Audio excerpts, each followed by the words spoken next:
Via libera alla semplificazione burocratica e pieni poteri al governo in caso di dichiarazione di stato di emergenza. In sostanza, da oggi scatta il silenzio assenso per tutta una serie di richieste di autorizzazione presentate da imprese e cittadini, dal fotovoltaico agli impianti di rifiuti e altro ancora. Il tutto in caso di mancata risposta da parte dell'amministrazione. Ma con un emendamento proposto dall'opposizione in commissione si depotenzia comunque questa facoltà. Ovvero il silenzio assenzio e quindi il via libera all'autorizzazione richiesta dal privato scatta solo su apposita comunicazione della regione.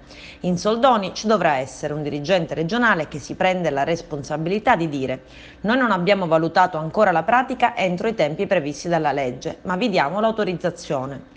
Nello stesso DDL prevista anche la possibilità di presentare per le varie domande semplici autocertificazioni sui requisiti richiesti dalle norme. Sarà poi la regione a verificare la veridicità di queste dichiarazioni. A questo DDL si è aggiunto un emendamento voluto dal governo, di fatto un altro DDL che dà pieni poteri al governo in caso di emergenze, cioè in caso di dichiarazione di emergenza da parte della regione, non solo in caso di terremoti e pandemie, ma anche per problemi infrastrutturali, economici e ambientali, come nel caso ad esempio dei rifiuti.